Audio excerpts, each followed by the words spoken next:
जय जवान जय किसान। उत्तर प्रदेश की 65% से ज्यादा आबादी आज कहीं न कहीं कृषि पर आधारित है और हम कह सकते हैं कि देश में आज रोजगार देने का अगर कोई सबसे बड़ा साधन है तो मानवर एग्रीकल्चर है, कृषि है। मानवर उत्तर प्रदेश में कुल कृषि योग्य भूमि 25.304 हेक्टेयर है, जो देश की कुल कृषि भूमि का 12% है। उत्तर प्रदेश देश की कृषि उपज में सबसे बड़ा योगदान देता है। मानवर हमारे यहाँ 3 तरह के मुख्य किसान हैं: सीमांत कृषक, लघु किसान और बृहद किसान। उत्तर प्रदेश की अगर हम अर्थव्यवस्था में कृषि का स्थान देखें तो राज्य की कुल आय में कृषि तथा पशुपालन द्वारा 41.5% का योगदान प्राप्त होता है। और ये कहने में हमें कोई हिचक नहीं है कि आज कृषि उत्तर प्रदेश की अर्थव्यवस्था की रीढ़ है। मान्यवर कृषि विभाग ने जो बजट रखा है, आज एक बड़ा सवाल है। हम इस बजट पर चर्चा करें कि एक बजट इसके ठीक 1 वर्ष पूर्व इसी सदन में लाया गया था, उसकी क्या स्थिति है मान्यवर, यह जरूर आपके माध्यम से हम रखना चाहते हैं। माननीय मंत्री जी वरिष्ठ हैं, बड़े विस्तार से उन्होंने अपने कार्यों के बारे में चर्चा की। हम इन्हें धन्यवाद देंगे कि जितनी चर्चा इन्होंने की उसमें 80% उत्तर प्रदेश के तत्कालीन मुख्यमंत्री आदरणीय अखिलेश यादव के कार्यों की चर्चा किया। मैं आपका आभार व्यक्त करूंगा। मान्यवर, अगर हम चर्चा करें जो बजट इसके पूर्व स्वीकृत हुआ था, बड़ा चौंकाने वाला है। कृषि एवं अन्य संबद्ध विभाग आपने व्यय किया 36.9%, कृषि तथा अन्य संबंध विभाग कृषि 29.41%, कृषि विभाग जो ग्राम विकास के लिए काम करता है 42%, दुग्ध में अगर हम देखें कृषि का संबद्ध विभाग है 49.87%। और मानवर जिस सहकारिता आंदोलन की बात इस देश में लोहिया ने किया, जयप्रकाश नारायण ने किया और महात्मा गांधी बापू ने कहा था कि सहकारिता के बिना इस देश को आगे नहीं बढ़ाया जा सकता, उसमें इस सरकार ने जो बजट खर्च किया है वो 20.555। ये कितना दुखद भी है। इतने बड़े बजट की आप बात करते हैं और आपने व्यय किया केवल 25%।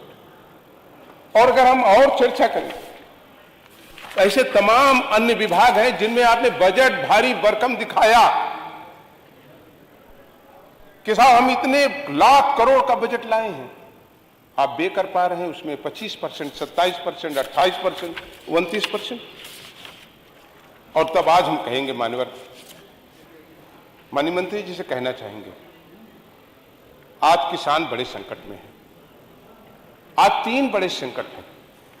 एक संकट है फसल को बोना, दूसरा संकट आ गया कि जब फसल तैयार हो गई तो उसे बचाना, और तीसरी एक बड़ी चुनौती है उसके सामने कि वो मार्केट में कैसे उसको बेचेगा। मानवर जब वो बोने का समय आता है, और मैंने कहा कि किसान पर राजनीति नहीं होनी चाहिए और किसान पर असत्य नहीं होना चाहिए। जब बोने का नंबर आता है मानवर, अभी क्या स्थिति थी उत्तर प्रदेश में, डीएपी और यूरिया के लिए लाठियां खा रहे थे किसान और नकली खाद ढालने से बिक रही थी, और महंगी और नकली खाद खरीदने के लिए किसान इसी उत्तर प्रदेश में मानवर मजबूर रहा। और ये मैं नहीं कह रहा हूं, उत्तर प्रदेश के समाचार पत्र इससे रंगे हुए थे। नकली खाद डालकर, और जब उसने फसल को थोड़ा तैयार किया तो मानवर हम लोगों ने भी, और हमसे बहुत सीनियर यहां भी सदस्य बैठे हुए हैं, शायद कभी ने यह सपना नहीं देखा होगा कि देश के अन्नदाता के समय एक ऐसा संकट आएगा कि जब उसे अपनी फसल को बचाने के लिए केवल चौकीदारी नहीं करनी होगी बल्कि सांडों से युद्ध लड़ना होगा। जब हम नारा देते हैं जय जवान जय किसान, तो जिस तरह मानवर आज जवान टकटकी लगा करके विरोधी देश की सीमा के ऊपर उसकी निगाहें रहती हैं, दुश्मन अंदर ना आ जाए। आज किसान का पूरा परिवार, पत्नी, बच्चे, बहू, बेटे, आज उस ठिठुरती हुई रात में जिसमें हम और आप कंबल से नहीं निकलना चाहते, आज ये बेसहारा किसान वो खेतों में खड़ा होकर के सालों से अपनी खेती को बचाने के लिए संघर्ष करने का काम करता है। उसके बाद भी मानव खेती बचती नहीं। उसके बाद भी अगर कोई सर्वे नहीं करा है सरकार ने, कितनी बड़ी मात्रा में किसान की खेती उसके बाद भी बर्बाद हो जाती है।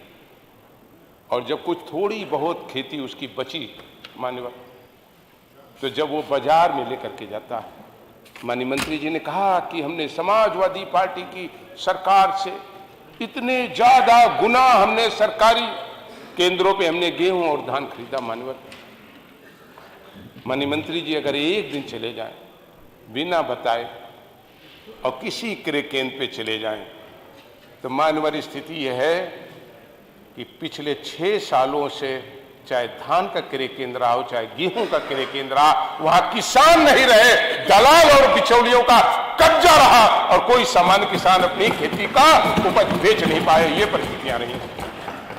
इतने संघर्ष के बाद आज किसान जब संघर्ष कर रहा है, तो मैं जरूर कहना चाहता हूं, मानिए आंकड़े सुनने में अच्छे लगते हैं, टीवी चैनलों में भी देखने में अच्छे लगते हैं, जब उनके विज्ञापन निकलते हैं वो भी बहुत अच्छे लगते हैं, और जब किसानों के लिए अच्छे अच्छे भाषण दिए जाते हैं वो भी बहुत अच्छे लगते हैं।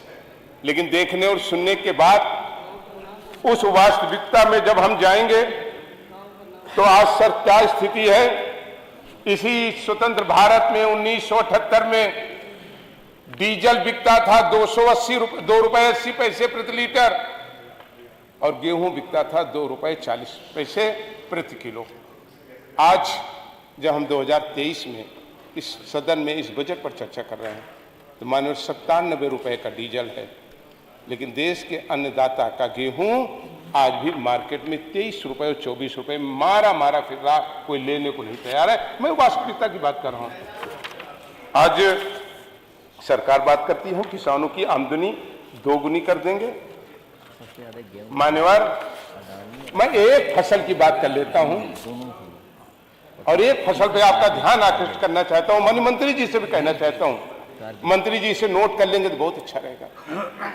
आलू की अगर हम बात करें, माननीय मंत्री जी, डीएपी के क्या रेट है, यूरिया कितने में बिक रहा है, डीजल 100 रुपए में बिक रहा है, जुताई के क्या रेट है और खुदाई के क्या रेट है।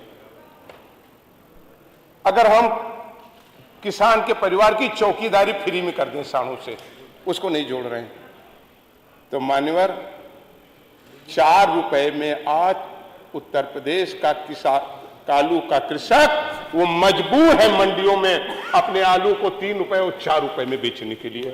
कोल्ड स्टोरेज रख नहीं रहे। और उसकी बिजली हम देख लें, आज बिजली के क्या रेट हो गए। और मान्यवर 3 रुपए और 4 रुपए में किसान आलू बेचेगा, लागत आ रही है 4 रुपए 70 पैसे प्रति किलो। और कई बार इसी सदन में कहने के बाद भी आज भी आलू का कोई मूल्य दर, कोई समर्थन मूल्य राज्य सरकार ने नहीं तय किया। अब किस किसान की बात करते हैं। बजट 1000 करोड़ है, 1000 करोड़ का बजट। अब आलू खरीदिए, और एक भी इस पर कोई भी सरकार ने नहीं बोला। आज किसान आत्महत्या नहीं करेगा तो क्या करेगा। और तो हम कहना चाहते हैं मानव, इसी सदन में हम आंकड़ों की बात करेंगे, दस्तावेज की बात करेंगे, और मेरे नेचर में हम बाहर जाके कभी नहीं बात करते। आपने कहा कि हम किसानों की आमदनी को दोगुनी कर देंगे, और फिर कहा कर दिया। ये कौन सी आपकी इकोनॉमी है, कौन सी इकोनॉमी पॉलिसी है, ये कहां से अर्थशास्त्र आप सीख करके आए। डेलॉइट, ये कौन सा अर्थशास्त्र सर। 2017 तक उत्तर प्रदेश में किसान के पुत्र की सरकार थी, आदरणीय अखिलेश यादव की सरकार, और आपने अपने दिए हुए जवाब, ये तारांकित प्रश्न संख्या 34 में मान्यवर आपने लिखा है आपके सिग्नेचर से, 10.2 एग्रीकल्चर ग्रोथ यूपी की थी, और आपने अपने ही जवाब में दिया आज 22-23 में तो 7.9% बची है, जिससे राज्य में 2.5% एग्रीकल्चर ग्रोथ बढ़ जाएगी। ये कौन सी मैथमेटिक है कि उत्तर प्रदेश के किसानों की आमदनी दोगुनी हो जाएगी? हम आपसे पूछना चाहते हैं। हमें भी सौभाग्य मिला एग्रीकल्चर के कैबिनेट मंत्री के रूप में काम करने का। हम आज ये जानना चाहते हैं और आपसे कहना चाहते हैं, इस पूरे सदन से कहना चाहते हैं, माननीय राज्य में किसान और मजदूर की एक जैसी स्थिति है, थोड़ा सा अंतर है। जब मजदूर कल कारखानों पे काम करता है तो उसके शरीर से निकला हुआ पसीना जब गर्म लोहे पर पड़ता है तो छन्न की आवाज होती है, और उस छन्न की आवाज से आंदोलन प्रबलित होता है और अपनी लड़ाई लड़ लेता है। लेकिन मानवर, जब किसान का पसीना जूते हुए खेत में पड़ता है तो उसी में विलुप्त हो जाता है। और गाय की तरह अगर दरवाजे में बिना खाना और पीना के भी आप बांधे हुए हैं तो उफ भी नहीं कर रहा। आज गाय जैसी, गौ माता जैसी स्थिति उत्तर प्रदेश की किसान की है।